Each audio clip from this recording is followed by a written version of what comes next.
My name is Sari van Pooyen. I'm the Director of Team Agility and Intact Academy.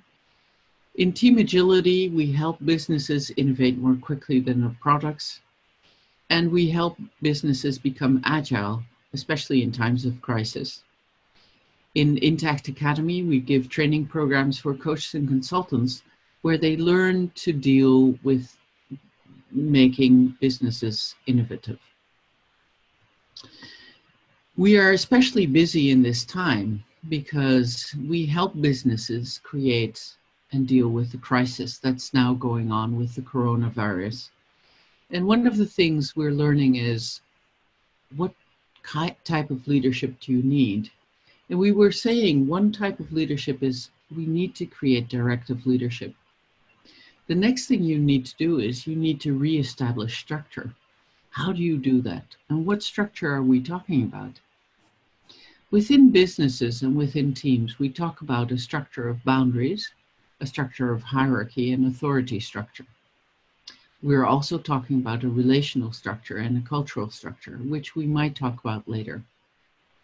So let's talk about boundaries first.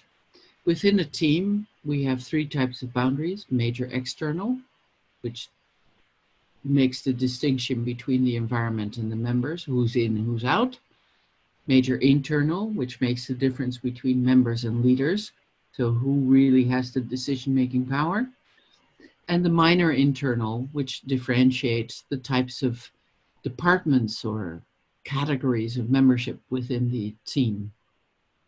Now, when we're dealing with crisis, we usually see that all these boundaries, or one or two boundaries, are breached. So that means that the external boundary is breached, so there's so much environmental pressure that the environmental influences come into the organization. We talk about a breach of major internal boundary where people really don't support the leadership, and so the membership get leadership responsibility they shouldn't be having. Or we talk about a breach of the minor internal boundary where departments start flowing into each other and nobody really knows who's responsible for what anymore. So crisis creates breaches of boundaries. And one of the first things that leaders have to do is to reestablish the boundaries.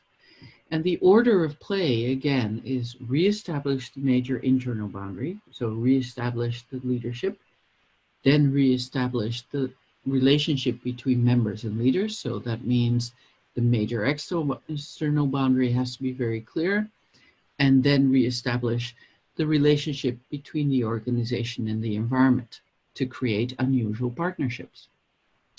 How do you do that? Well, it's in very esoteric things and very simple things, really. How do you reestablish a major internal boundary? It means basically that you centralize decision making during times of crisis, and that you make it very clear in many ways that the leadership is in charge. Physically, let's just talk very simple things. Like physically, it means that the crisis team is in one location and one room, and everybody knows where that location is.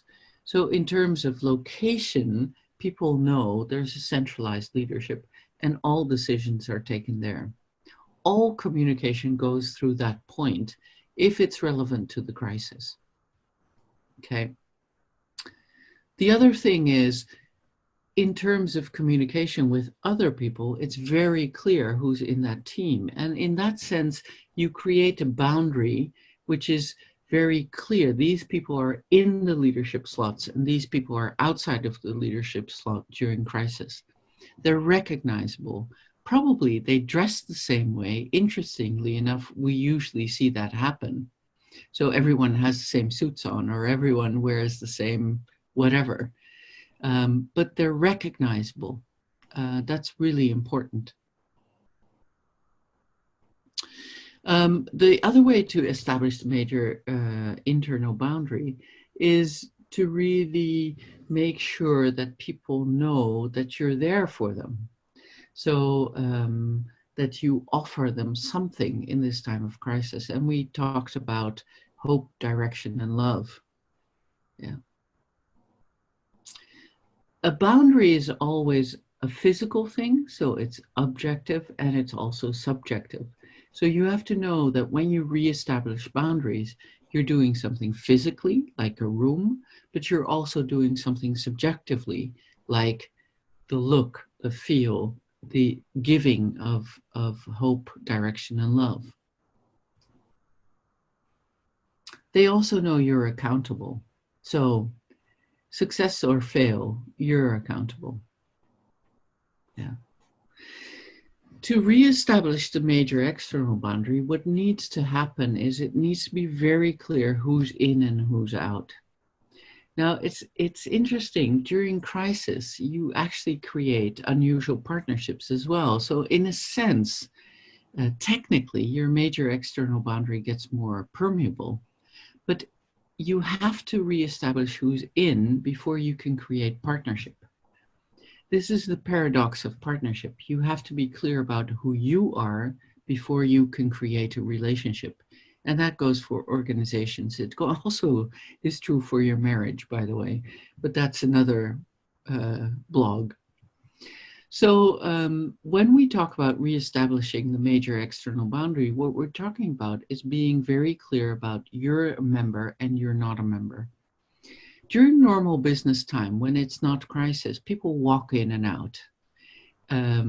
People get all sorts of information. Suppliers suddenly become, part of the organization.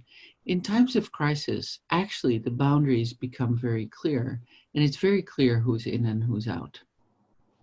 It's interesting now in the time of Corona that we're actually reestablishing our national boundaries. So this morning I heard that Germany sees Dutch people as people who are at risk because we've chosen a policy of controlled infection rates, and Germany has chosen for lockdown.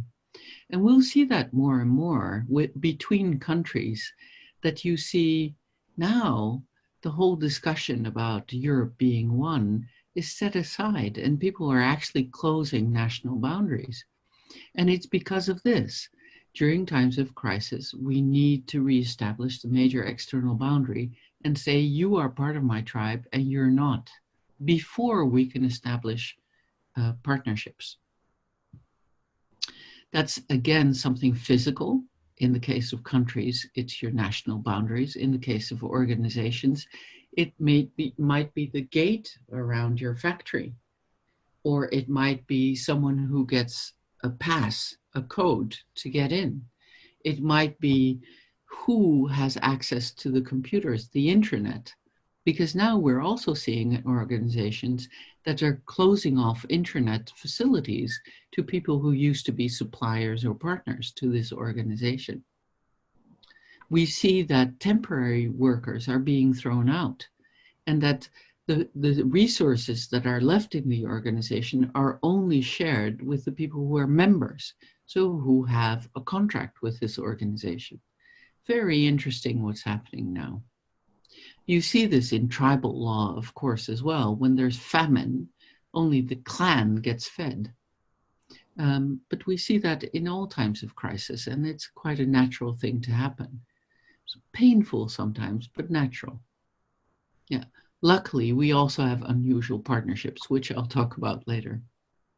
So first, you reestablish the major internal boundary by establishing a crisis team who controls decision-making and communication, and who's there for you. Then you establish the major external boundary, so to be sure who's in and who's out. Some people do it the other way around, and that's also possible. It depends on if you're a startup or an established company. The next step is to reestablish the minor internal boundaries, but actually in times of crisis, those are very loosely held, because in times of crisis, anyone who's part of the organization becomes responsible for everything, in the sense that it doesn't really matter anymore who does it as long as it gets done. And that's what you see happening in organizations all over the place in times of crisis.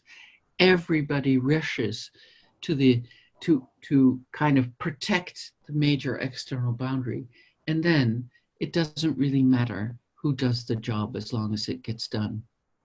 That's what happens in In crisis, role definitions become fluid between the members. You have to be very careful that they don't get fluid in the leadership.